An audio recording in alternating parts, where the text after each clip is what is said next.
Udemy is kind of for people who are passionate about teaching and sharing what they know. People think that being a teacher is really about knowledge of a skill. But what I've learned over the years of being a teacher is that's a small part of it, or maybe a half of it. But another part of it is, can you present that information in a clear way so that less people go, I don't get it, and the course structure is fine. And with Udemy, of course, you have to be good at audio, be good at video. There's all these peripheral skills. So it's really expertise, ability to create the audio-visual ability, and also teaching ability. So it's all of those things together what makes a good teacher. You're listening to Ecommerce, a Debutify podcast, your resource for one-of-a-kind insights into the world of e-commerce and business in the modern age. This is Joseph. I'll be presenting a wealth of industry knowledge from interviews with successful business people and our own state-of-the-art research. Your time is valuable, so let's go.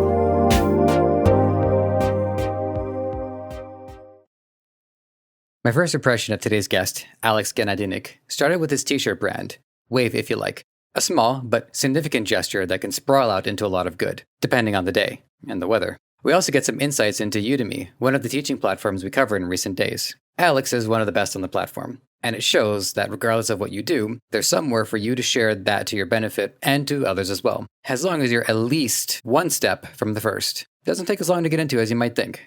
Have a listen. Alex Genadinik, it is good to have you here on Ecommerce. Thank you for joining us today. How you doing? How you feeling? Great. Thank you for having me. Thanks for being here. So let's jump right into this because you have a wide array of knowledge and experience, and we're going to be doing a lot of gear shifts, people. So buckle up.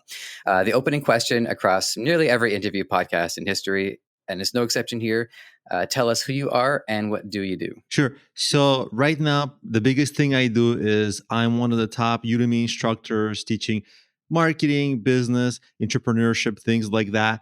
I'm also a best-selling author with some of my books used in universities, especially the business plan book is a popular one. And I've done a number of other online businesses like affiliate marketing, mobile apps, et cetera, do some music, and probably 10 other things that I'm forgetting right now. But mainly today, I'm also doing business coaching. And essentially, my core focus is teaching classes on and off Udemy, but mostly on Udemy. Now, here's my experience. Here's my extent of experience with Udemy. New Year's, I think, going into 2019, there was a course for illustration. It was like $5, so I signed up for it, and then I got like the introductory for it, and he said, "This is going to take a lot of hard work," and I said, "I accept that." And then the habit just didn't sink in. New Year's tradition, right? Everybody goes through it. So what I would like to know is about the interactive experience with Udemy. How much do the students get to interact with you, the teacher? And I assume some of it is based on the teacher's discretion. But so what is it capable of and how do you implement it? Sure. So one of the values of taking a course is interaction with the instructor. Having said that, the instructors who are popular have hundreds of thousands of students, so you can't just bombard the instructor. But I try to pride myself on, having world-class support and care for students. So I try to answer any question within 24 hours, or some questions, if I'm online, I might answer within 10 minutes, 30 minutes, 1 hour, just because I want the students to, get past their questions and move forward and be happy with the course. So yeah, you're right. Like some instructors, you will never hear from them, but some instructors that care actually put in the time to respond to students. And often, a course can be, one size fits all, but the instructor can really point a student in the right direction, solving a lot of problems for that student. Exactly. Sometimes an instructor just needs to explain things with a different syntax in order for it to sink in, right? We all learn a little bit differently, and this is it's an exciting time, especially for education, because one of the conversations that I was having with my parents over Christmas was like the difference between their educational experience and my educational experience. I'm 31 years old.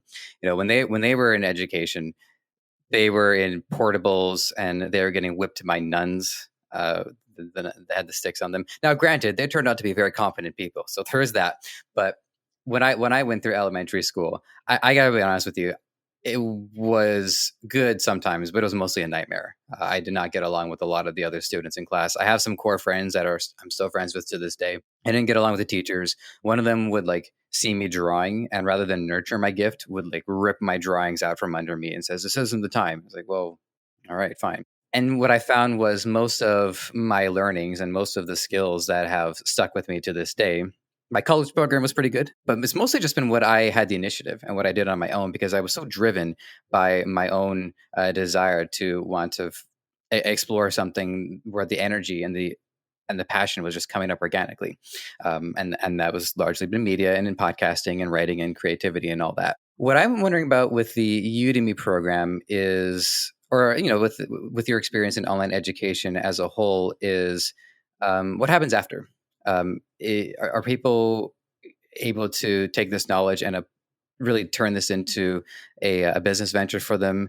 I don't know if like people really understand the value of like Udemy degrees compared to like a college degree, which also, if you statistically speaking, college degrees are some degrees are valuable, some not so much. I know that was a lot there to unpack, but whenever I get to think about my past, a lot comes out. I actually have some similarities. I really feel like education wise, up through high school, it was a wasteland, purely education wise. I mean, it was Yeah. fun with friends, but there was not much education. But in college, where was where I really got to explore my curiosities.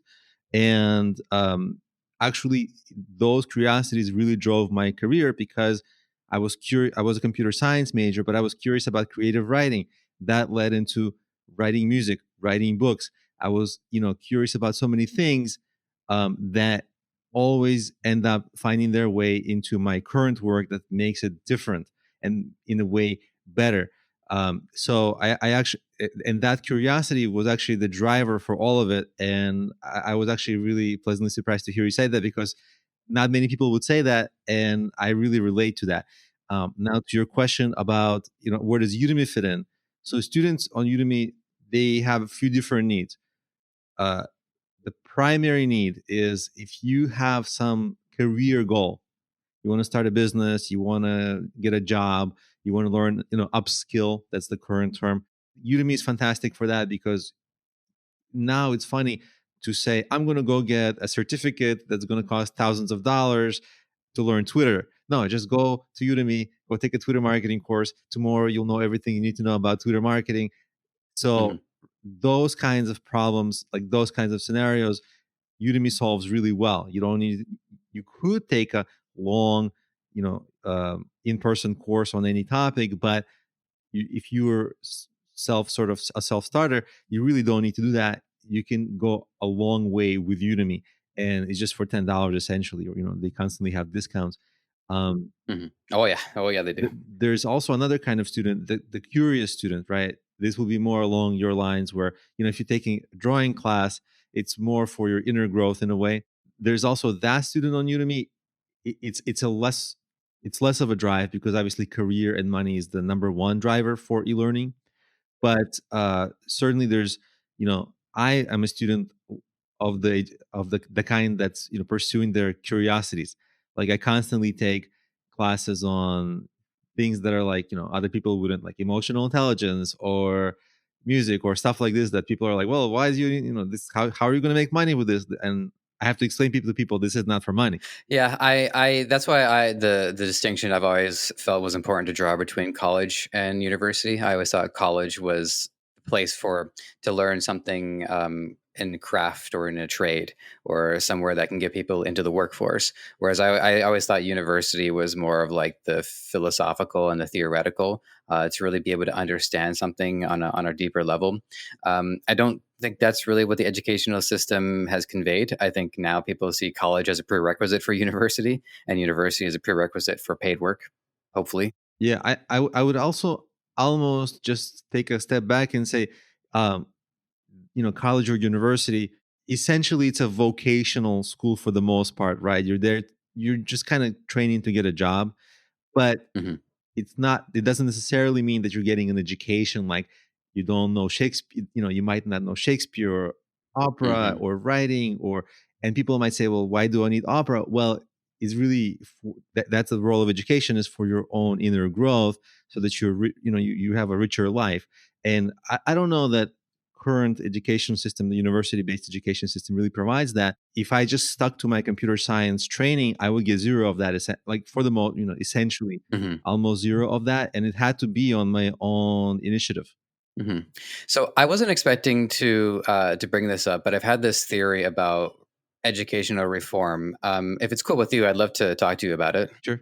I know it's my show and everything, but your time is really valuable, so I just wanted to buffer that. So I was saying, how my parents had their experience, I had my experience, and my parents' generation, they made improvements to the system, so I didn't have to go through what they went through, and I feel that my generation should do the same. And what I want to see in schools is, I think the grading system is effective in helping people have like a tangible sense of where they are. But what I don't think is effective is the pressure to accomplish all of that within a year, given the vast disparity of people's educational and intellectual strengths and weaknesses.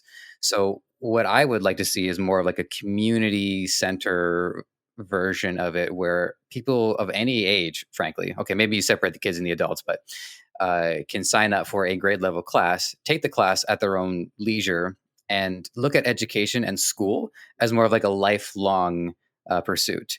So I want to apply for a job. I need a grade 12 level math right now. Frankly, my math is probably grade 3 right now anyways. So I got to go sign up for math classes. I show up to school once a week on a Thursday evening, and my classroom is people all over. You have whiz kids who are like excelling. You have people who are not only learning math, but they're learning English. So they're just trying to absorb whatever they can absorb. And you walk away meeting people with vastly different experiences. And I think it's a lot more enriching that way. So that's what I would like to see in the education. I'd be welcome to comment on that, but I'd also like to know if you've had any thoughts along these lines of what you'd like to see happen to the educational system. I don't know that I have ideas that are of any value, that that are outstanding ideas in this, that are too worthwhile. But what I notice in my work is that I spend a lot of time with people who are adult learners, who maybe like didn't pick up some skills early on, and this is all kinds of skills, largely personal development skills. So what I work with people on is like people who have, like, for example, confidence issues, and this will come back to your points. Early on, like during their high school and early college, they don't speak up, they don't show their worth, and the teachers don't know to help them with the thing that they're good in. Whereas the louder kids, the more confident ones, the stronger ones, there's a kind of a hierarchy in school. They get they get more of the attention. It's not necessarily that they're more talented, but they're more out there, and they get more attention. And of course, teachers know, here's how we're going to help you. And a lot of the quieter kids, maybe just less vocal, less more less confident, they just don't get that support, and they don't realize, as they grow, they don't realize their own strengths, because internally they kind of have a voice saying, I'm good at something, but it doesn't get reflected back to them by the education system, just because the education system doesn't actually even know that this kid maybe wants to excel at something. And actually, this was the case for me. Like, I had all these things I wanted to explore early on, but I was so young, it was only a faint voice. I didn't know how to express to my teachers or anybody that hey, I want to do this and I want to do that. And so I just sort of, nobody did that for me. And I only realized, oh my God, like I would have realized so much more potential if there was a way, for me to communicate that somehow, by some miracle. And I notice a lot of really intelligent people, typically they are the quieter ones.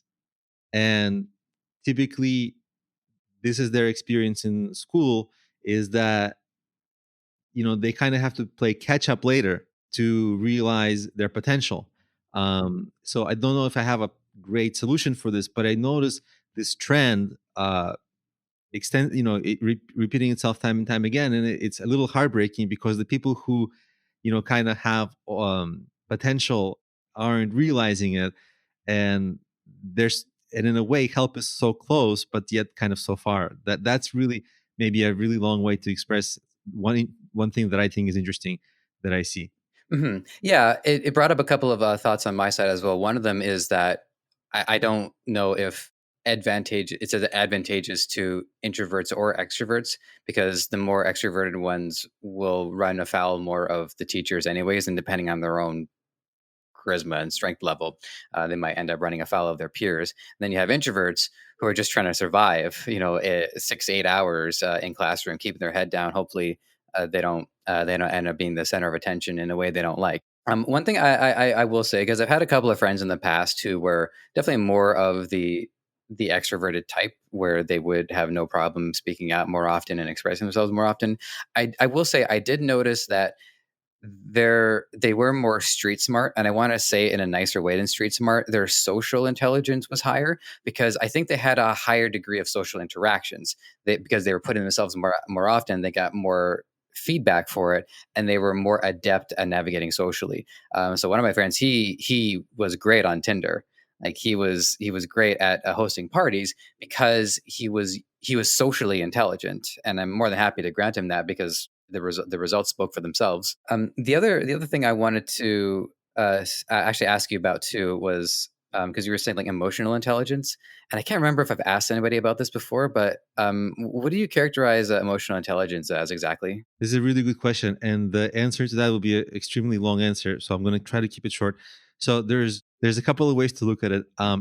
One way to look at it is, obviously there's kind of a current leader, kind of proponent of this, or the guy who's driving this is Daniel Goleman. He's got a popular book on this, and it's largely focusing on. He's not a researcher, by the way. He's just explaining what researchers have come up with. But he's very good at like marketing and promotion, and yeah. So uh, in his world, obviously he's very business savvy, so he's focused on corporate focus to it. So like, how do you manage your emotion in the corporate world? If you get angry, take a step back, don't let these kinds of things. And I think there are purists in emotional intelligence who would say that's fantastic, but it's so limited. And there's people who have been exploring emotional intelligence for thousands of years, like Aristotle.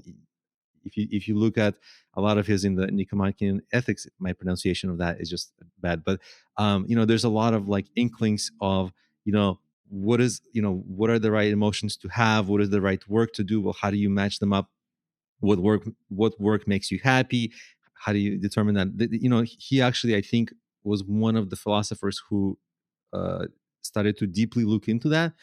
But if I was to look at emotional intelligence, um, taking in Daniel Goleman's work, the Aristotle, everything in between, and I've taken some classes on this by the purist professors who were looking at all the research. Just how does it pertain to the individual?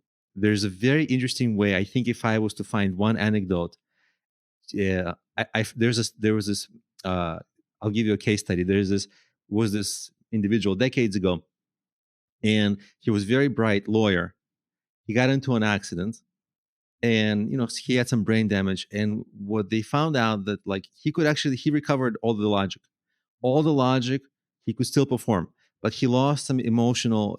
The part that connected his brain to the emotional centers got cut, and he was extremely bad at staying a lawyer. Right, he couldn't hold a job, any job. And people, the scientific community got curious with this guy. Like, he retained all the logic. Why not? And what they really determined, and I think the main researcher was that Tony Damasio. I'm not 100% sure on the main researcher, but if anybody wants to look into that, but the finding was that even though we think that our decisions are logical, how do you know A or B is better? That's emotional. Hmm. And when you lose that emotional input to every one of your decisions, that's showing how deeply how deep emotions control us. Right, we think we're logical, but in every even logical decision, to know is A better or B, that's emotional. And sometimes Hmm. emotions um, make our decisions. Like, if you have a chocolate in your one hand and a vegetable in another hand, even before you had time to think about it, and even before um, any logic has happened, your hand is pulling towards the chocolate, right? You know what you like better. And just regarding brain chemistry or structure, the part that process the processes the emotions is it's lower in the brainstem, the amygdala, uh, Mhm. and obviously there's related parts. And I'm not a brain scientist by any means, but the part that does the logic takes a little longer to fire. So the first trigger is your emotions, and so the emotional intelligence, like really, it is most of our what our day is made up of is the emotions. And the more we sort of focus on them and take control of it rather than it of us, um, the more interesting sort of like our lives can become, because we start to control them more.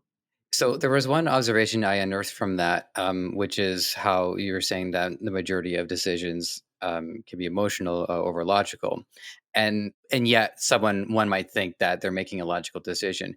And what I thought was, if someone is making a logical decision, what they're trying to do is decide between the positive outcome and a negative outcome, and the positive outcome should make a person feel better. So I think that right there is the thought process between from okay, well, it seems logical to well, I mean, I can't. I was trying to picture putting myself in Spock's shoes for a second there, just trying to think of like what would be like a Star Trek example of that. But yeah, that's fascinating. So I wanted to get back to just something I wanted to ask you about with Udemy, and then we'll shift gears. One of them is actually one thing real quick because I didn't write this down. But how many classes do you have right now? I think it's something like 130 now. 130. Okay. So how are you dealing with the assuming this is an issue, the pressure to update them as just in case the information needs to be brought up to speed in case something ends up not being relevant? Is that something that you've run into? Yeah, so it's a big part of what I do is actually improve existing classes instead of creating new ones. And I'm constantly telling myself this month I'm creating 0 new classes, just focusing on improving my existing classes. And when I say that to myself, I'm totally honest with myself. And then I end up Hmm. creating more classes. This has been going on for years. And that's why I have 130 classes. but but it is still true that maybe half of my time or most of my time is spent creating improvements in my current classes, because I do keep them updated. And there's all kinds of updates, sometimes necessitated by changes in, let's say, it's the SEO class. There's changes every few months or so. But sometimes students point out, oh, the audio in this video is not so good, so I have to go in and fix that. And then it has to still fit with all the other lectures. And other students complain about, hey, you fix that, but create another problem here. Hmm. So there's a lot of this. And this is actually, I think, in all business world or startup world, or even mobile apps, when I worked on them, it was the same principle. There's, as the entrepreneur, you want to over feature, you want to build, you want to create stuff. And it's less fun to test and fix bugs. And but actually the product really blossoms and improves after testing and all the boring things: testing, improving, retesting, and you would think like, oh yeah, I tested it already, it's great. And then somebody starts complaining, no, there's still a problem. And you think, I think it can't be. Then I go and look, and yes, it can be. So and I literally am dealing with this, like literally today I'm having this issue where some audios, there are a million things can go wrong. And so I definitely allocate a ton of time to improve existing courses. I just put myself in the position of an instructor myself for a moment there, and I just pictured somebody would send me a message just simply saying I don't get it, and I feel like that would just make me want to throw my table out the window. There is a lot of this, but sometimes you get feedback from students that doesn't make sense. And the earlier me would be like, it's the student's fault. But the current me would be like, probably if they don't get it and they can only express that they don't get it, I just wasn't clear enough. And so my Hmm. question to them would be, which lecture, what was wrong? If they give me at least the lecture, I'll go literally go and watch the video, put myself into the shoes of the student and see, was it confusing? Oftentimes, I probably maybe skipped some things, wasn't thorough enough, didn't show a thing. So I'll refilm it, and I'll actually send a thank you to that student saying, hey, I did make the lecture better for you and Mhm. also for everyone in the future. So thank you. And it's important to get that feedback in aggregate, and then it's probably better for your energy expenditure to then fix that video, because then otherwise, if you can solve the problem for tens, if not hundreds of students, one speaking out, but 100 of them aren't saying anything, then that's probably a lot better on the psyche. Yeah, exactly. Like if one person said something, you can bet 50 people experienced it already. Okay, so one thing I'm wondering about as well with Udemy is one of the things I like to encourage people to think about when they're in e-commerce is, our core audience are on Shopify and they're drop shippers, and there are lots of different paths that people can take, and I think Udemy was definitely one of them. But can you make any recommendations for like what levels of expertise or even credentials somebody should have if they want to be an instructor themselves? I think the theoretical answer is you should be a super expert professor, but most people aren't.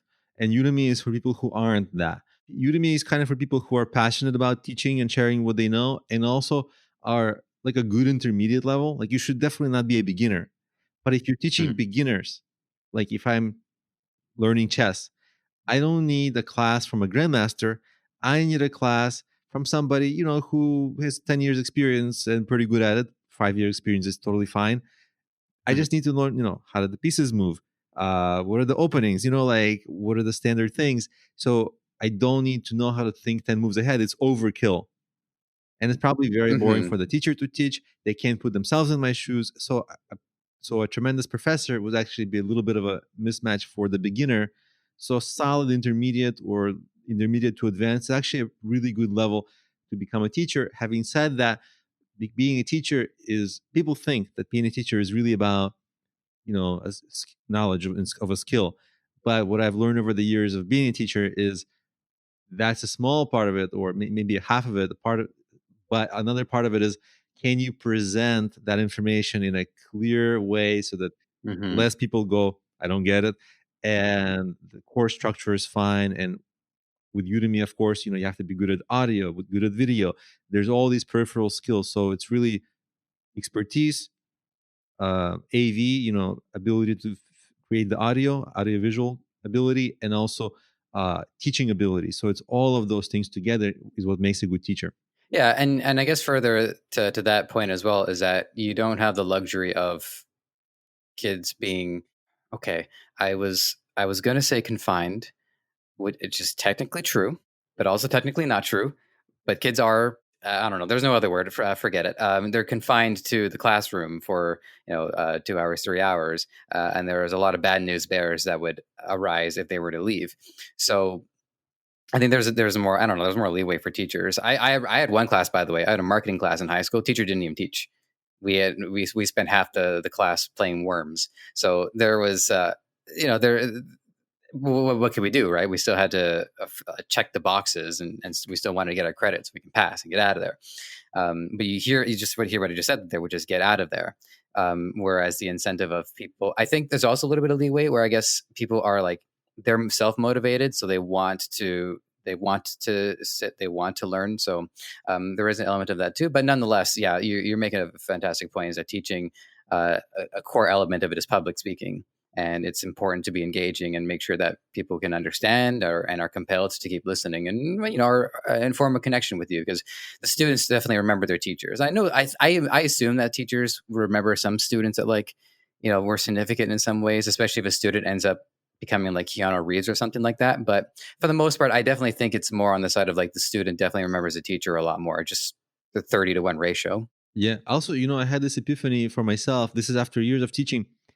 During my testing, sometimes, can it's one thing to listen, you know, when you're not confined, right? When you have the choice to leave at any moment, you know, to make it through a course as a student. Now, it's a whole new level of boring when you have to listen to your own thing that you filmed for testing, right? Mm. And I have to do this a lot. So my own realization and test that I had is, some lectures that I filmed, I'm actually interested. Like I already know what's coming because I did it. And Mhm.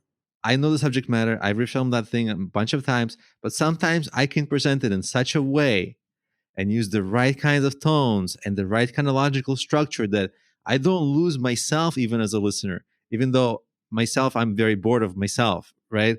But Mhm. I can tell, oh wow, this lecture is well made. I'm keeping my own interest and I can respect the teacher.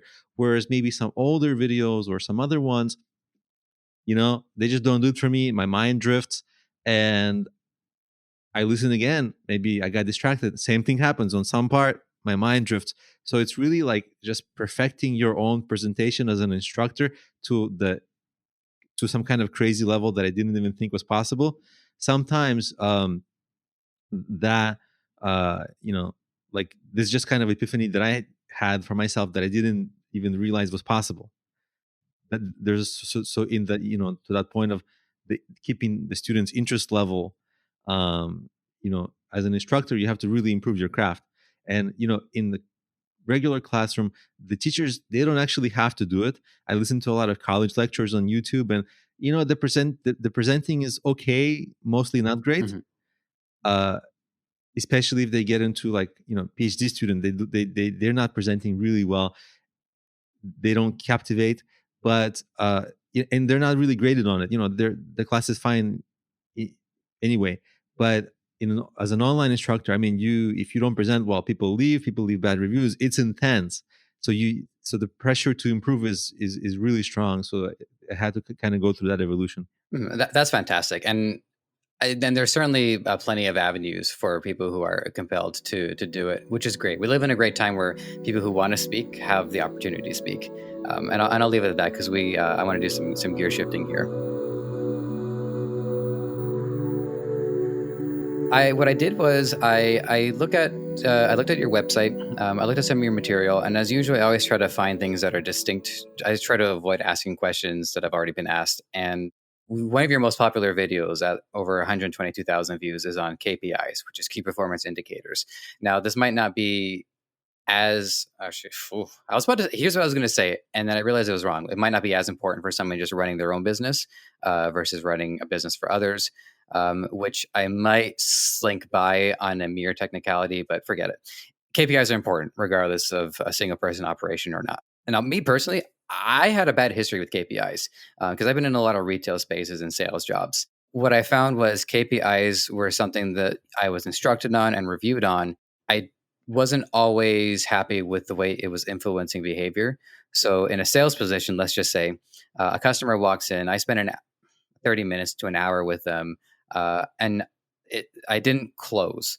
So they come in the next day. They thought it over. They actually, I'll quick aside. Whenever customers would say, "I'll have to think about it," I always imagine that they go to the harbor front and they just lean up on the railing and they watch the sunset and the seagulls flock by. That's always what I They're imagine that people romantic do when they thinking think about it. about it. Yeah, they really dream Yeah, about romanticize. it. So with that said, they come back in the next day. I'm not in. Somebody else is in, and they have their sales goal to meet that day. So they're gonna take the sale. There have been times, like I did work in another store, we didn't do that. We were really cool, but that was more the exception than the norm. So, in your experience, how have you been able to analyze KPIs correctly? And by chance, have you noticed times where KPIs were not implemented correctly and they were actually a bad influence? That's a good question. So KPIs, that, by the way, that video is really old and I'm embarrassed of it by now. But did you reference? But KPIs, I mean, in the right time and place, they are really important. I think for any kind of new business, or anything, anytime you create anything, there's the onboarding KPIs like sales conversion rate, uh, user onboarding.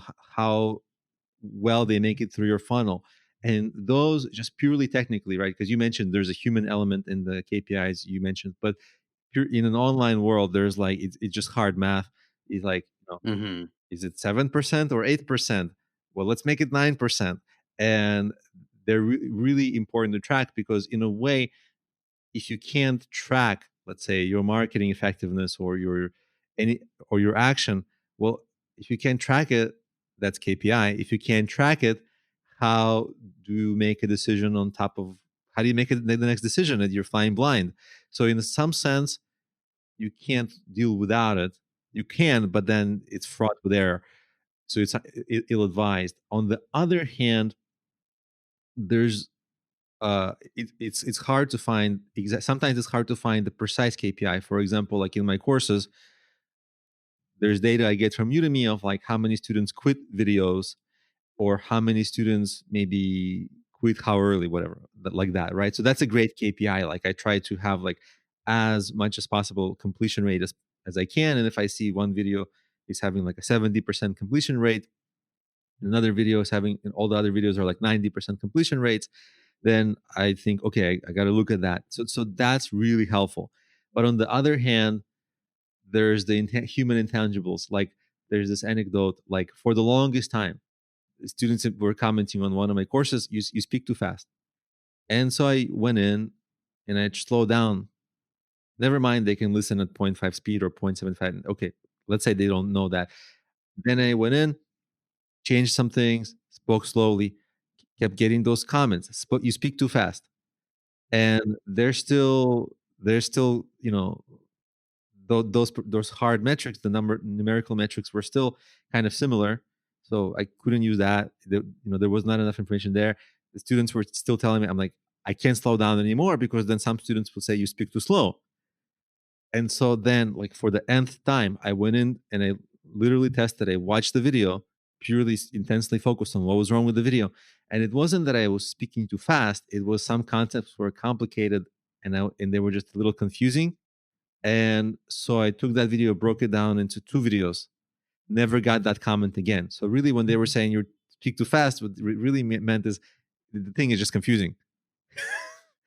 And there's no way to get this, right? So from a KPI, like you can get half of the story, like maybe they're struggling with the completion rate, maybe a little low because they got frustrated and quit, but you'd never know the root cause until you kind of sort of talk to the people, test it and test it. But certainly KPIs can give you a clue. They can give you a clue. Yeah, that's a fantastic way of characterizing it. You can't rely on any software like analytics, KPI, data. This is a tool.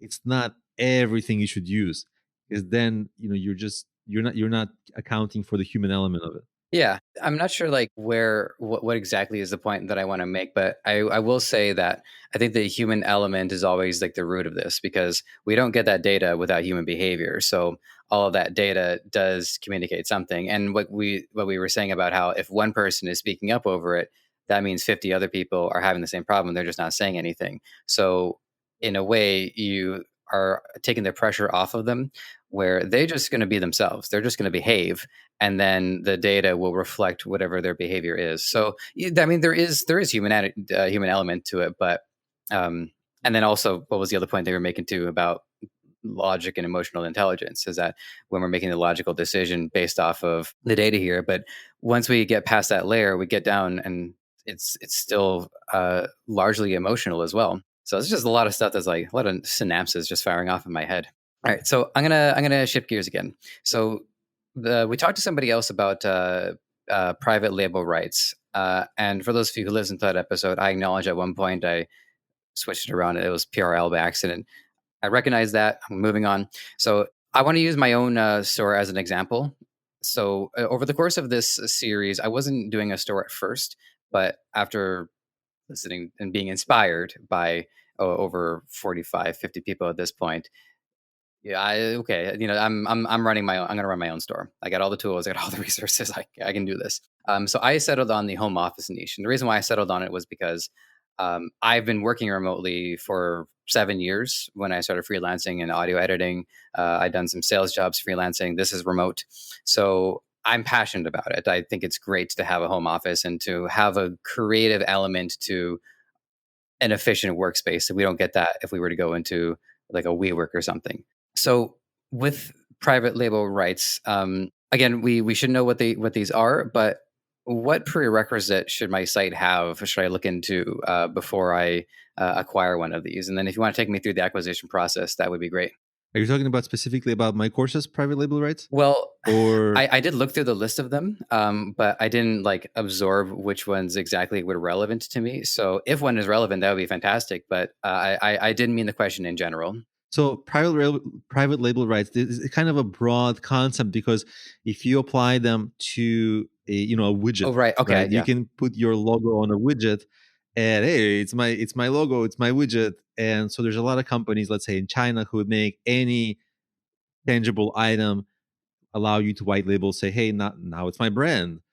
But and that's fine. And actually, that's the pure version of this private label rights, because you have the rights, they give you a contract, your logo's on it, great. With Mhm. courses, it's a little different, because it's never a pure situation like that, because there's somebody presenting. Who is that? Like, sometimes I'm in the video, but even if I'm not in the video, it's my voice. Well, who is that? It's not like you can't say I made it, especially, let's say, a woman licenses the course, it's a man's voice presenting, she can't Mhm. say I made it. Or and probably the same thing for male voices too, if you don't all sound the same. So there is this element of, like, you have to say there is an instructor, the course is made by it belongs to our brand, we partnered, or whatever the phrasing might be. But there is a certain instructor in the course, which that instructor element, like, doesn't uh take place in Mhm. the widget world. So that's a little different. But I think for the home office space, let's say, I mean, the home office space is great because, well, everybody's doing a home office, and there's a whole solopreneur movement that's been around for a while. Now, the corporate world joined the home office space, which is Mhm. fantastic for your niche, because now your niche just ballooned. But I mean, the thing that was the corporate office, all that money went Mhm. to the home office. So for you, that's great. But if you were to pick a niche, let's say like a solopreneur, or even upskill, then approximately half of my courses would apply to your store, right? If you wanted to sell things, um, and so, just like a widget you'd get from China or somewhere would be made for you, you can generally, the way my private label rights works, it's pretty simple. You pick the courses you want. Once the transaction is made, you can edit any part of them. If you want to put your branding, your logo on it, that's fine. You can change the name and title, and then overnight you get this content that kind of taken me years to create, and you can get any size library of it you want, and keep lifetime revenue of it, right? So if you can sell, that's really great, because, like, the problem I have is that most of my time is spent refilming, Mhm. creating. You solve that entirely, and all you have to do is sell. If you can't sell, that's a bad experience, because then the problem with private label rights is almost always there's an upfront payment, which is a problem. It's a risk. Um, so you have to prove that your store is able to sell stuff.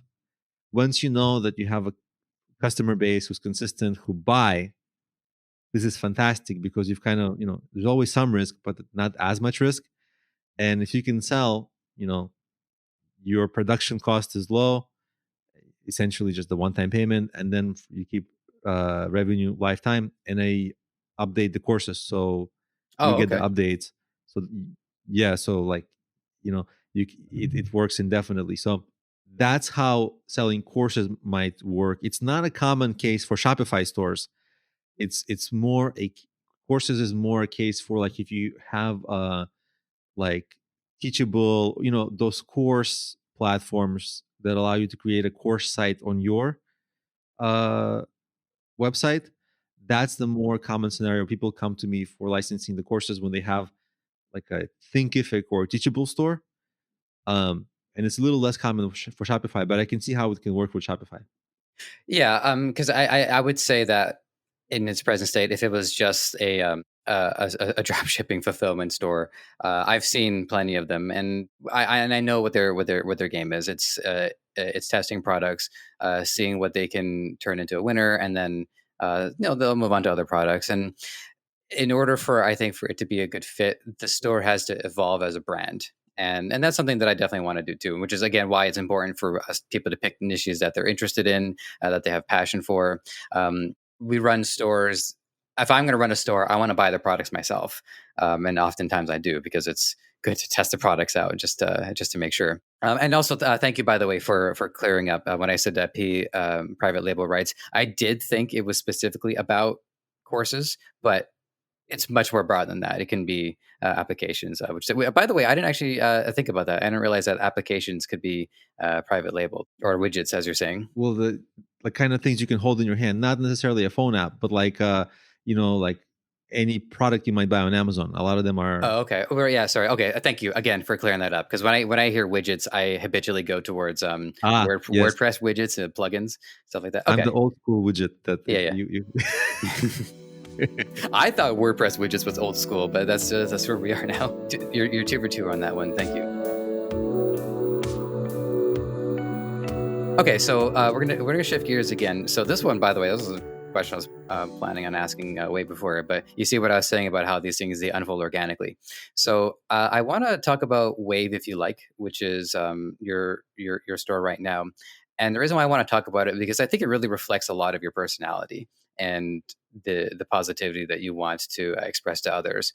You guys can't see him right now, but he's got a blue background, and even the choice of a blue background, I think, communicates something versus I don't know if somebody goes with green. Green is a good color too, but I don't know. It just stuck out to me, like the sky and the background and the smile on your face, and it just makes me feel better. Thank you. Yeah, you're welcome. One of the through lines of this program is the origin of a business starts with a personal desire to solve a problem, like with the store that I'm running. So yeah, where did this idea came from, and what's your 10K foot overview of it? What do you want to accomplish with it? Are you using it to test things? Take it away. So WaveIfYouLike was kind of born. I was walking down the street, listening to music, and really being into my music in my, but in my head, in my headphones. Nobody outside my head knew this, and I like some esoteric music, and I was like, wouldn't it be so cool if like somebody else who liked that music, if I knew who they were and they knew that I was listening to it, and we would sort of share that experience. Because if you think of a song or a musician that you're passionate about the most, people tend to be, people who are into music. People who are not, they're not. But like people who are into music, they're like, oh my God, yeah, I love them too. Oh yeah, right. They have this level of experience. And maybe they don't know what to do after. Like, okay, you like them, I like them. But in that moment, they're like, oh yes, there's this great euphoric moment. And I was like, well, wouldn't it be amazing if every person that I pass by that shared that passion for that specific, musician or song, I could share that, because we are kind of, more and more we're isolated in our devices and things, but we're still, we're still meant to be social, right? We're still meant to share experiences. And I thought, well, what if I would just, what would happen if I saw that person? Well, I guess I would just wave at them and they would know, right? So that's how I thought, well, what if I wear, the face of that guy, the musician, on my shirt, and it says "Wave if you like," and people would know that they would see, oh, it's that guy, and they would wave. Now, it's not legal to put people's faces on T-shirts, especially brands like musicians, but concepts and ideas, you can. So that's how that idea was born. Is I thought, well, people want to find others who are passionate about what they are, but they have no idea who they are, and those people don't know to express that to other people. So it kind of stays hidden because most people aren't passionate about that music that I like. I can't comprehend why, but like most people aren't, right? It's incomprehensible to me. Like I would think, oh my God, like everyone should love this, but they don't. But it would be amazing to find the people who do. And so I created this brand, and at first I made the t-shirts for myself. I made all the t-shirts I wanted for people to like to wave to me. And there's this one like Russian singer who's a little older. He was popular. He was like a Bob Dylan of Russia, I guess you can kind of simplify and say. So the only people really that would recognize him is like older Russian people that would walk around, and maybe they can't see very well yet. So they give me like these weird looks. Like, are you for real? Like they don't wave to me, but like they give me like the weirdest, like curious looks. And I think, oh yeah, they got it, but like they didn't get it fast enough. But I have that experience with them where uh they see the shirt, they almost wave, but they don't wave. But I did make a few shirts like that for myself, and it's really actually fun to wear them because every time I wear them, I walk outside. It's like an adventure waiting to happen because Like, who's gonna wave? I'm curious myself. Because one thing that it made me think about is the last time I went to, I know I talked about before we started recording that I'm into ska, but there's also an Australian band that are like my favorite band, which is the Cat Empire. And I went to go see their show in 2015. It was a while ago. And I know everybody there is a fan. Well, you get like a couple of people who are like, oh, who are these guys? They just, I don't know, they happen to be on the street at the time. A very rare anomaly. I don't think it comes up often, but I'm, okay. But everybody there is a fan, right? And yet I didn't connect with very many people. I added one guy as a friend on Facebook, and we haven't talked since. And that's it. So I think what happens is that you have feast or famine, where we have these opportunities to connect with loads of people, but it's hard to do. So kind of like I've always had like kind of an issue with networking events. I know they're great and everything, and I can't wait to go to one, but I don't know the motive of it is always like, hey, yeah, nice to meet you. So how can I extract value from you? Like that's basically what happens. So what you're doing is you're kind of like pacing yourself. You're giving yourself opportunities for a couple of meaningful interactions, but better than none, and probably also better than 100 all at once. I think so. I think there's this. No, I'm not doing online dating. I'm married, but like when I was, it was very obvious this thing where like we have so much choice, every individual choice becomes less worthwhile, right? Like devalues the individual a little bit. And when you have few little choice, that one is like, oh my God, it's the one. So maybe that element would be helpful here because it's one at a time kind of. Yeah, I mean, for me, the way I would approach that is, I think my own belief in like predestination and spiritual guidance, and so the things that we encounter are there, and we have to set our intentions. If we don't set our intentions, then we can't communicate with the universe about what we want, and the universe can't accommodate for that. So setting our intention, wearing a shirt saying "Wave if you like beer," that's a very clear way to set an intention in a way that's like it's humble too, right? Because you know that you're kind of putting yourself out there a little bit. It is a little bit Yeah. every once in a while when I do go out. When I have a confident day, I'm like, yeah. When I have a little bit of a less social day, I'm like, do I really want to put myself out there? But it's nice. Like it's a fun thing in the end, and it's a conversation starter. And one reason I liked it is because it's a conversation starter. It's a little bit, it makes it more brandable, like Mhm. memorable, and that's one thing I thought would kind of give it life as a brand a little bit. That's just a side point, when because earlier we were talking about choosing some branding. And last question about that before we move on to it. But do you have a vision for where you want to go with it? Do you want to get it into stores? How are you working on it?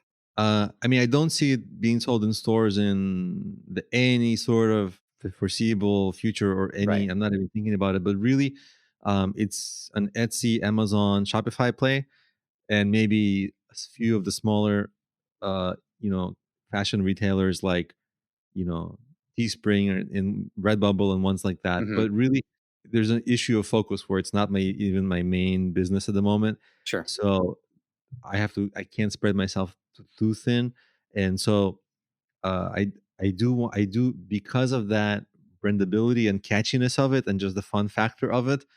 I The reason I felt good about it starting it was that it has all these inherent built-in advantages. It sort of promotes itself. It's a conversation starter.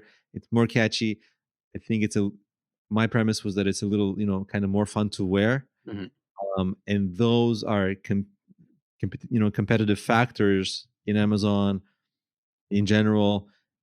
We can talk more about it on a show like this.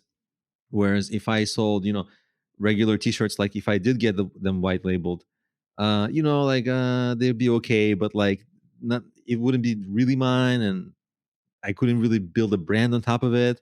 Here, there's all these things that are possible, and what I really also liked about it is, at its best, this business is purely automated. It's never really like that, but it's theoretically largely automated, so it can really scale. Yeah, I mean, there's relativity here where the energy that you use can expand outwards exponentially.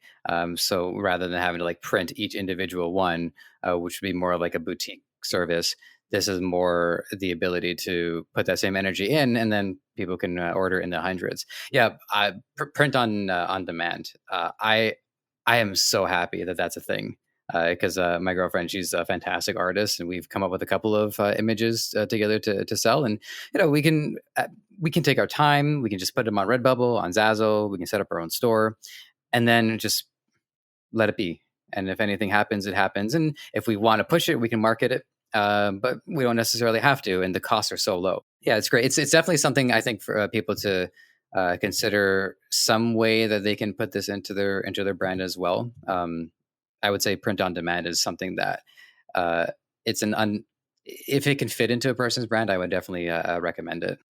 You've done quite a bit. And what I'm wondering is, what are some of the accomplishments or some of the projects or works that you've done that really have stuck out to you? Maybe ones that we haven't talked about so far. Thanks. Yeah. I always kind of feel, and, this maybe will sound like, false modesty, but I really kind of feel like, yeah, I've done something, sure. But like, I think my best work is ahead of me, and I'm okay with the things I've done, but I'm kind of always looking forward. So, I am happy with, I guess, the courses that I have and things like that. But there's this human element that I have. Like, there's a few individuals in my coaching that I know I changed their life. Like there's one guy who, when I started working with him, he was in a struggle period. And when I met with him on Skype calls, he had, like, you can see in his face, he was sad. Like, things weren't working. His family depended on him. It was like difficult calls. And then years later, I'm not even allowed to say how much money he's making, but what the goal was that he told me, I'd be happy with this amount. Mm-hmm. I believe he's 30 or 40 times that a month. So his family is just transformed. Like, Mm-hmm. and he's growing and growing. Like, he's not even, like, his whole family is working in his business now. His son is taking over operations and, like, running with it. So, like, it's just like beyond life changing. And this is for a guy who, blue collar guy, he was cleaning parts of homes as a business, and then he created a cleaner, and and then I helped him sell that cleaner on Amazon, and et cetera, et cetera. So just that kind of thing is what I'm really kind of actually proud about, because I know from A to Z where we were, and were actually the real life change that it helped to have, create. This is not common. It's not like I do this every day for people. It's, that person has to participate throughout a long period of time. But that, if you look back, I'm like, wow, that kind of thing is what's really, I'm proud of this, actually. Like I tell this, like, and I feel good about it, and then there's things that, took almost my entire education and career. Like, for example, I don't talk about it too much, but like the music, I'm a part-time, very bad musician, or let's say, the right word is amateur. And when, any amateur, they don't know how bad they are, but like, they think they're great and they want people to listen. But I do put my heart into it, in all my creative writing, all my education, all my video experience and audio experience, and just experience creating things go into these songs. And I would never be able to even come close to even the level that I've gotten to if I, didn't have this, like, long history behind me. That was, I think at the top of the show, we were like exploring our curiosities, going just beyond the career and gaining all these other skills. I think the music that I actually create, I'm actually really proud of it, because even though I've, like, written books, one song that's like a beautiful, if you were to create a beautiful song that's moving, it's infinitely harder to create than like a business book, because a business book is kind of logical, step one, step two, step three. There's not a tremendous amount of creativity or fulfillment you get from a book as a creative person.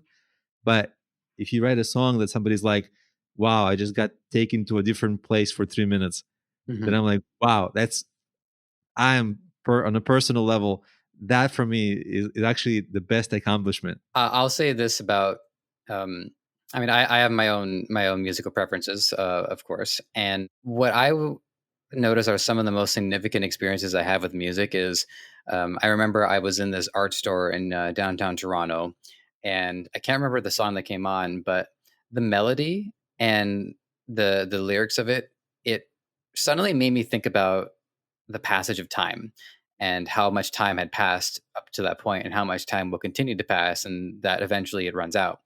And all of those thoughts all came into my head all at once, and I suddenly got like really emotional. And well, it's an art store, so I was in safe territory, but still, yeah, I mean, music can be that powerful. So, I don't think people have that kind of emotional experience looking at a spreadsheet. But if you do, you're welcome to be a guest on the show. I would love to hear it. And I don't mean that, well, a little sarcastically, but by all means, we would love to have different kinds of people on the show. Really different in this case. Yeah. All right. Here's a question I was so excited to ask because you foreshadowed chess earlier, and I haven't had a chance to ask chess yet. So, cards on the table. I'm an abysmal chess player. I don't. I might have won a couple of games in my lifetime, but in my humble opinion, I think chess is the single greatest game on the planet. It's certainly the most important. And speaking as like, I'm an active gamer to this day, and the problem is, there's a lot of games these days they undergo changes. The development team will have to put out patches to adjust the balance. And my running theme or my running joke is that if they were to release chess today, they would have to nerf the queen.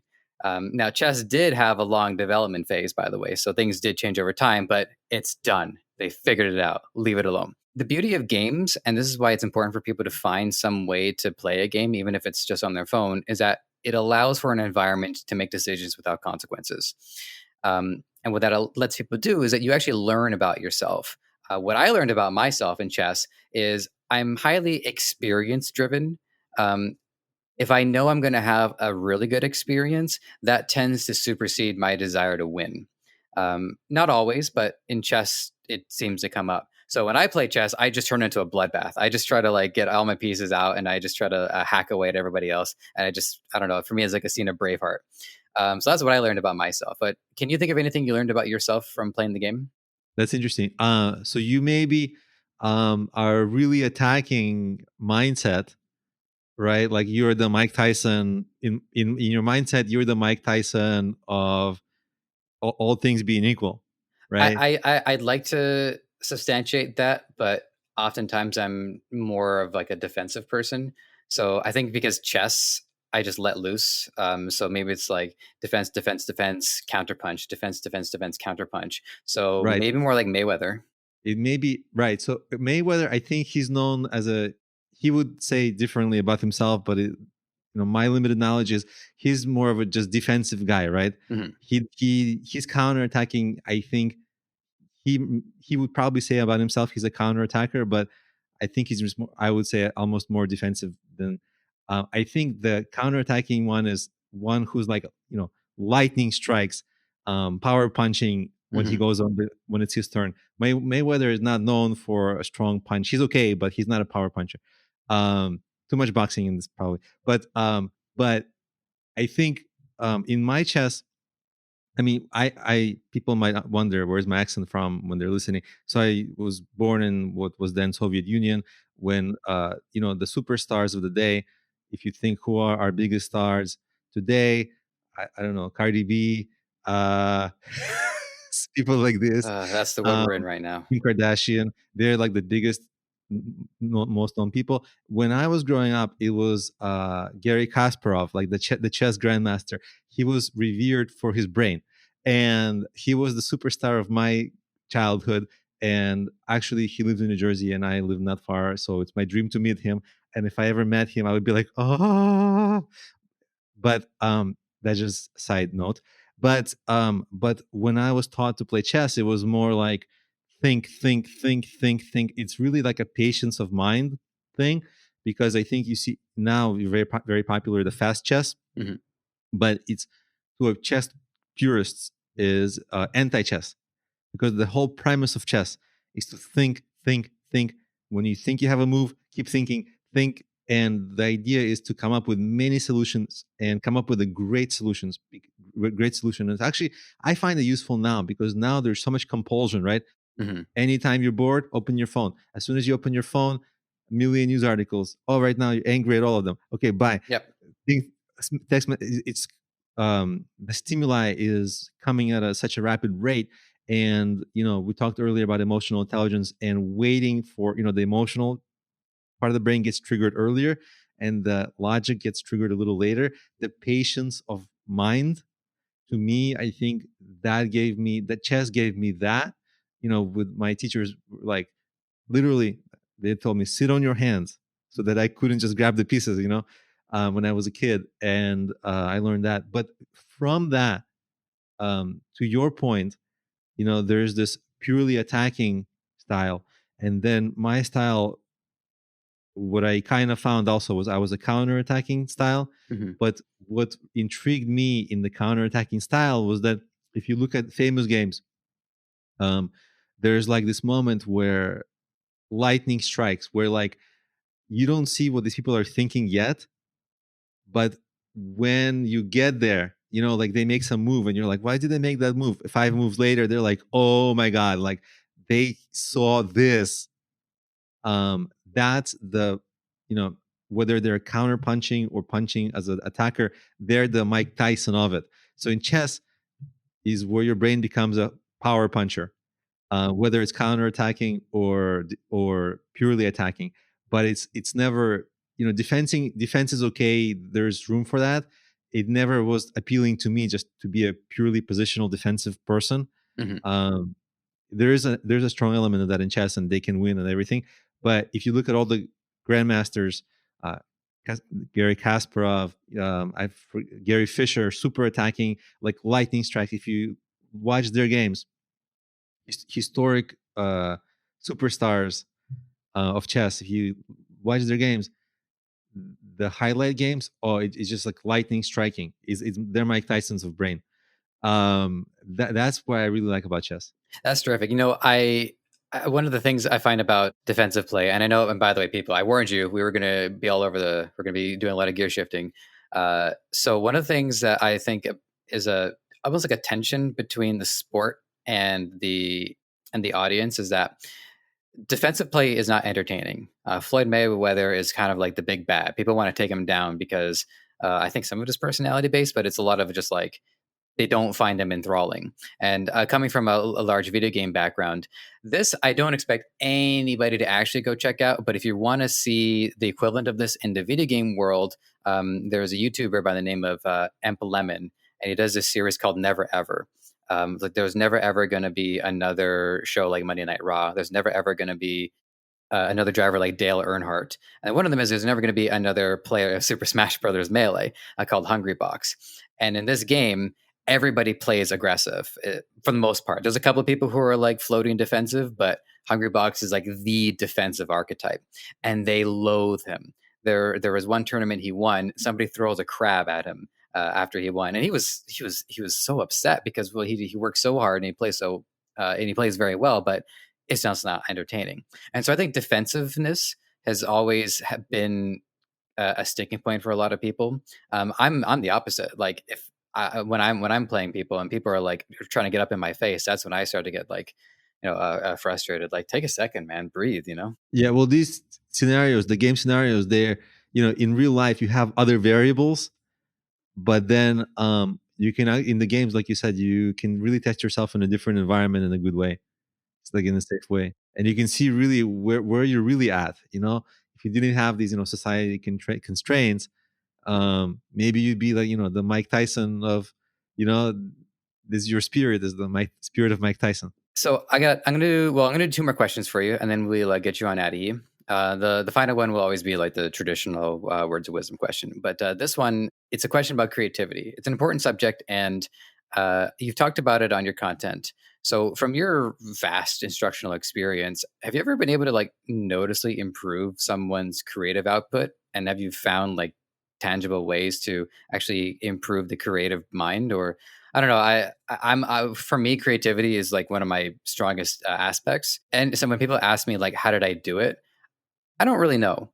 I just kind of exist. Like I just kind of do my thing. I'm being very self-congratulatory there. But if I had a technique I could share, I would. But for the most part, it's really just been like absorbing information, letting my mind do its thing, and then spitting out a result. So I don't know. What have you come up with anything to help improve someone's creativity? I mean, generally people don't come to me for improving their creativity because people come to me for like, how do you start a business? How do you promote a business? Those Oh, sure, sure. straightforward things. But it is one of my favorite things is the personal development. Like when people ask me how do you become more creative, I do have ideas on them, but people, for me, I think about that all the time. And every once in a while it comes up in my work with clients and things like this, but really it comes from intense focus on a problem. So, and I think there's the right balance of, like you said, the in your off time, you just some, I think you alluded to it, like some things just kind of float up, like you might be taking a walk and some things kind of float up. But I think there's this concept like creativity is just things that come to you, but it's really what you obsess over, that you work on it all the time and work, and not the Buddha image, right? Don't sit on the under a tree and think. That is only a part of the process. I think part of the process is intense passion about something, intense work about something on a long-term basis. And when you get to a certain point, you start to think creatively in that field. Like a beginner would be creative, but that's because they don't know better. They would just be all over the place. When a person gets to a little bit intermediate, this is actually, and studies kind of try to replicate this. People saw that people are at their most creative where really these unique ideas might come up, unique accidents, and where people become extremely experienced in something, they get less creative. Because if you were to ask me, well, how do you promote a local business, I would have to do no original thinking. I would fall back into a pattern. Like, oh Aha. yeah, Google local, do this, da, da, da, da. Okay, here's your steps by, right? It's great for whoever's asking me because I know the steps, but I don't have to think, so I'm not forced to think. So in the intermediate level, this is where a lot of the creative work happens. And when you are pushed, when you need to make something better, right? Like if cars now are fine, then they're fine. But the problem for every car manufacturer is that their competitor is getting better, so they have to get better, and so they come up with innovations, and so there's this push for innovation. Sometimes it's necessity that's really pushing, but sometimes it's like the intense, after the necessity happens, the intense work, and then during the downtime or like during exercise, like I go for a walk, sometimes I get ideas, I listen to music, I get some ideas, then you get ideas. So it's really the combination of the intense work and the downtime where your brain is still working in the background. And maybe this is not the best answer of on how to be more creative, but it's kind of my sort of best.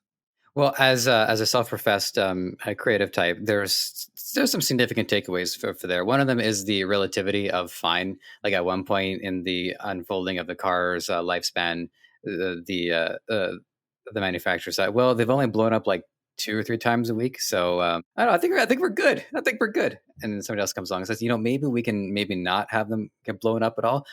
Get out, get out. And then the other thing too is that what you said about how when you fall into your pattern, it doesn't call upon the creative mind. That's really important too, because what that means is in order for somebody to continue to evolve creatively, they have to continuously put themselves in a new challenging position.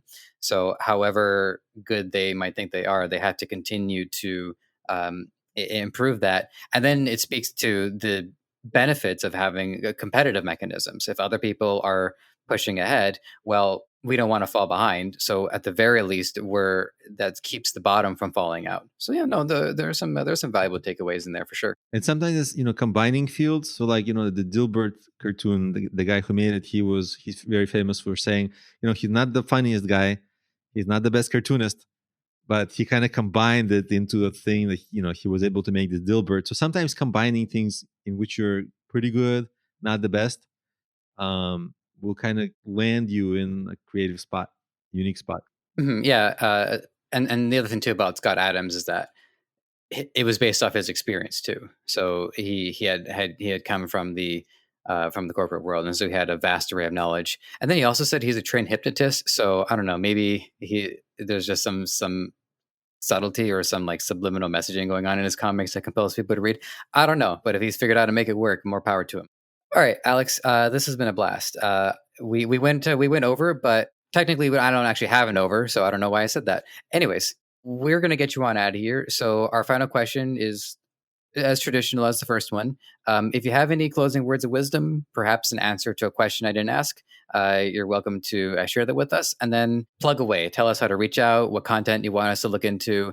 Because in the first chunk of this, we definitely got into your work as a teacher. But there is so much more to what you have to offer. So I strongly encourage listeners to pay attention to what Alex is about to tell you to go look at. Thank you. Thank you for all those kind words.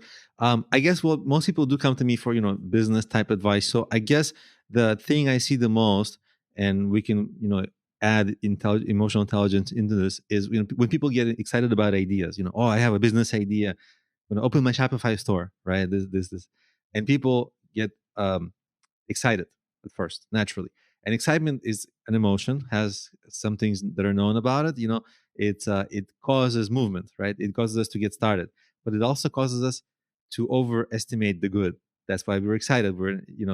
So it's fraught with error. Not to say that it's to be enjoyed. It's a really great emotion. We don't always have it, especially in 2020 in quarantine. It's not a lot of excitement, but so it's to be enjoyed, but it's to be understood that, hey, okay, there may be some errors here. And the great thing, like, let's say I wanted to start a restaurant like 30 years ago, I'd have to spend like $100,000, right? If I had to open a Shopify store, it's really inexpensive. So there's literally no risk, pretty much. Minimal risk, negligible risk, let's say. And so the wisdom, I guess I'd say, is, if you were to start a restaurant or open a gym or something, it's really hard, right? But actually, if you were to open a Shopify store, you should just do it, because the next thing in emotional intelligence is the work that you'll have to do. Let's be honest. You're sitting in front of a computer. There's no like stadium of fans cheering you on. It's boring work, right? It's not always fun. Online entrepreneurship behind the scenes is a little boring. So there's a lot of that. And I guess it's the long-term perseverance, using that excitement to push you, but the long-term perseverance to sustain you and to get you through. There's always this like valley of despair, right? Why is my store not selling? Oh my God, why is my business not working? Happens to everyone. And as long as you start early, persevere long-term, eventually the idea you have, which may be your Shopify store, will work, but only after those things that maybe not realize. Most people maybe don't realize when they start, hey, my excitement that's not going to stay. Excitement usually goes away on day 2. There's no more excitement. There's the work.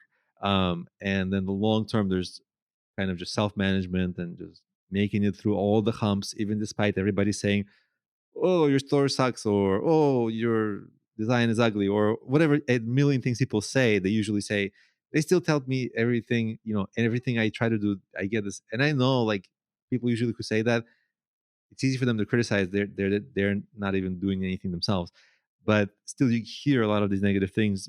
But you just kind of have to block it out enough to persevere beyond that. And usually once you persevere, it's like Einstein had this quote, I think, I'm not the smartest, but I'm the most persistent. And that's where you start succeeding, usually a lot later than you hope, but it does happen. So I guess that's my words of wisdom. And where you also asked where people can reach me. My main website is problemio.com. Obviously my t-shirt store is WaveIfYouLike.com. And of course, my passion, the music, is people, I don't have any ads on it. So if people find me on YouTube, Alex Genadinik Music, I'd really appreciate that, and comment and say hello and everything. Don't listen. I also say hi. So that's where people can reach me. All right, terrific. Well, listeners, you have your work cut out for you. So I want you guys to hop to it. And thank you, Alex, once more for your time. And we will check in soon. Take care. Hey, listeners, Joseph here, coming to you after the interview. I asked Alex if he wanted to share one of his songs with us, and he agreed. He sent us Michelangelo. We put the full song in for you to listen to, so enjoy. Poets go mad describing the light you emanate. For centuries they broke their quills, and now it's my fate. but I can paint you worlds with my caress. So I touch the back of your shoulder as you undress. Oh, Michelangelo painted God and Adam in the sky. Oh, Michelangelo,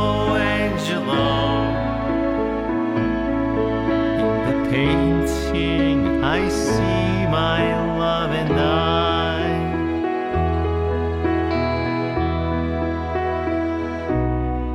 My fingers gliding along your silhouette.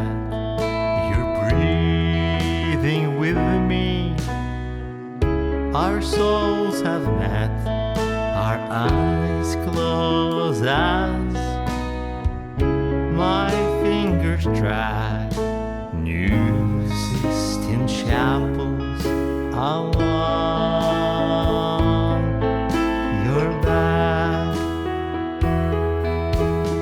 Oh, Michelangelo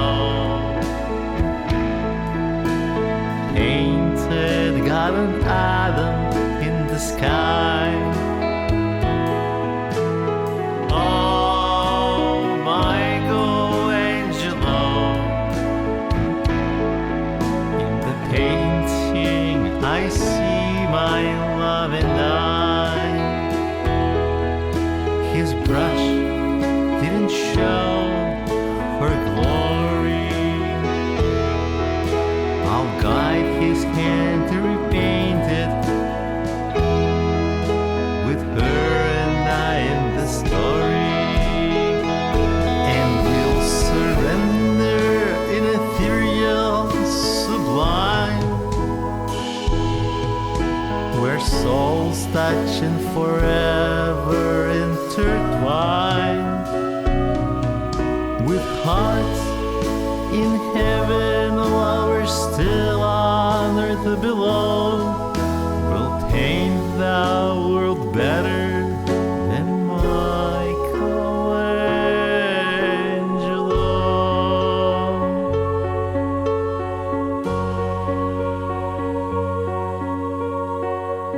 Moments or centuries later, we open our eyes.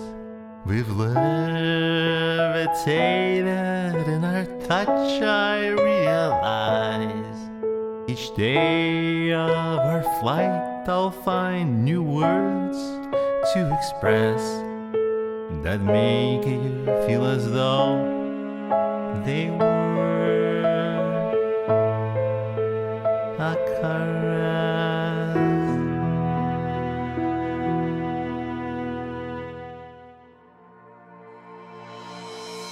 Thanks for listening. You might have found this show on any number of platforms: Apple Podcasts, Spotify, Google Play, Stitcher, or right here on Debutify. Whatever the case, if you enjoyed this content and want to help us thrive, please take a few moments to leave a review on Apple Podcasts or wherever you think is best. We also want to hear from you, so whether you think you'd be a good guest or want to weigh in on anything related to our show, you can email podcast@debutify.com or connect with us on Facebook, Twitter, Instagram, and TikTok. Finally, this podcast is created by the passionate team at Debutify. If you're ready to take the plunge into e-commerce or are looking to up your game, head over to Debutify.com and see how it can change your life and the lives of many through what you do next.